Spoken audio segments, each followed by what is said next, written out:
Check this out. The year is 1999. We're in the port of New Orleans. Why? 10 years old, I've never done anything like this. Bam. Everybody knows them, everybody loves them, except people who have been on them before. These things are fucking awful. Carnival Cruises. You know what time it is. Where are we going? Cozumel, Tampa, and the Cayman Islands. Super generic cruise. Hot dogs every day. I think the kids call them glizzies now. Anyway, so here's the thing. We have a good time in Cozumel. We stop off in Tampa. It's great. Everything's cool, right? Problem is, my dad is with his friend that he from medical school, right, and his family. And they're very adventurous folk. Anyway, we end up in the Cayman Islands, okay? We hop on a boat, right? We go about an hour out to sea. It's a little boat, too. Like a little fast boat. I guess what, it was a barge, I guess? Carried a lot of people. Close to like maybe 100, 200 people, if I remember correctly. So we hop on this barge, right? And we go out to sea. Into the deeper waters, for sure, right? Maybe like an hour out to sea, right? For what, you ask? Well, we end up in a scene like this. Bunch of people, they get off on the boat, end up in a big sandbar in the middle of the Gulf, right? This sandbar, and this is pretty important. Check this out. The water is a... That doesn't look very good. The water, let's say, in the middle of the sandbar, let's say that this is about 5 feet. Let's say like 2 or 3 inches, right? So, if you're a normal, you know, non-small adult, no problem, dude. You're standing up in a sandbar. Now, why are we out here in a sandbar in the middle of the Gulf of Mexico? That's just, that's crazy. That's insane. What kind of parents would take their children to places like this? Well, you already know why we're fucking here, don't you? Yes.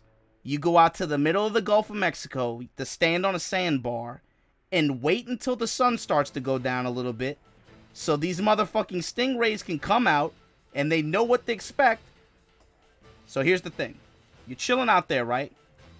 And here's the thing. They give you these, the tour guide gives you these little, I guess you can't see it in his hand, right? You gotta look in his hand. I want you to imagine something like a long cylindrical object that out the bottom of it, the stingrays, the way they eat is they suck, right? So there's pieces of like the food that they eat, like sardines, I guess like calamar, whatever, squid and stuff, right? So there's little bits of that when you put it in the water, they can sense it, they can smell it, right? So they automatically just go towards it and they just start sucking and they get the feed out, right? So the tour guide tells us some very important instructions, okay? Now, mind you, I'm 9 years old, 9, 10 years old, something like that. The tour guide says, what he's telling this guy right here, right now, do not put that shit completely in the water. Why? These motherfuckers are hungry. They can smell that shit. If you put that in the water, they're gonna go into a fucking frenzy. You dip it a little bit, lure them in, here you go. Just like that. We're out at the sandbar, and you gotta remember, I'm 8, 9 years old. Haven't hit my, like I said, still haven't hit the growth spurt, really. But, you have to understand, the water is like about 5'2". Now, there's one problem. I'm like 4 feet tall. I'm basically like a fictional character. You know, I'm basically child Danny DeVito, you know? My father, in his infinite wisdom, handed me a completely full canister of that shit. And I'm thinking, like, you know, I'll just tread water. Everything will be cool, right? So, I get on out there, right? And at first, everything's fine. No issues. What could go wrong? You know? You're standing up in the sandbar. These things start swimming around. It hits about like 3 or 4 o'clock, right? These things start coming out there in droves. It's fine for a while. But naturally, if you're 4 feet fucking tall in the 5 foot deep water, kind of hard to have your head, you know, up top the whole time. It's damn sure hard if you have a necklace full of feeding shit hanging around your neck. So naturally, the shit gets submerged underwater. And what do you think fucking happens?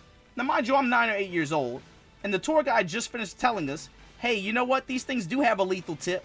Yeah, it can't kill you, but hey, everything's gonna be cool. Just don't panic. So the thing is this. You see how this guy on the left, you see how his arm is getting kind of sucked on? It's because that's how they eat. So the thing is this. This guy has one on him, right? I'm barely able to breathe. These motherfuckers are all over me. Legit, like, you could only see my head. I'm crying like an absolute bitch. That dude is like, just don't step on them or they'll sting you. The tour guide's just like, just don't step on them. They're everywhere. I'm legit the blackest I've ever been. They're just swarming. I'm just getting sucked all over. And they didn't stop sucking either. They ate all that everything that was in there consumed. And then they wanted more. They weren't done yet. They wanted some Imagino bussy real bad. They were thirsting for that shit. And to be honest with you, they almost got me, dude. This tail would have been cut real short. Fortunately, some adults got involved. Maybe they should have been out there in the first fucking place. But I tell you, man, I cannot give you a picture that was as terrifying as how I felt. You see this girl, she's getting sucked on her back like that? First of all, she looks like she's experienced that before. Or maybe not. I don't know. But, like I said, imagine like 20 of those. I legit was covered in them. And they're huge, too. And the thing is, you can't move. Because if you step on them, you already know how that shit's gonna end. This was no good, bruh. I got back on that fucking barge. I sobbed like a fucking child. I was just crying. I'd never been that terrified in my fucking life. Where's my dad? Excellent question. Excellent question. I don't know. He was out there just talking shit. Probably drinking or something. He's just like, woo. He's like, hey man, how you doing over there? I'm just like, oh, just like, I'm barely alive. And that was my experience at Stingray City in Cayman Island. Now, the best part about this story is, as if to vindicate my position, this business is no longer a business. Gee, I wonder why. It only took a celebrity to catch a fucking barb in the chest for them to say, hey, maybe this isn't that safe. You know? Like I said, bro, it's one of those things, I'd rather admire him from afar. Yeah, pour some Magino Hennies out for Steve Irwin. I would have never thought in a million years that's how you go out. But then maybe I did know. Maybe I was on to something. That's the Stingray City story. Can you guys remember any time that you've been super afraid of, or some wild crazy shit happened to you? I remembered this. Bro, y'all want to know why I'm so fucked up? Probably because I had a brush with death from fucking stingrays. Maybe that's why. Anyway, talk to me. Let me know about something cool that happened to you in the comments below.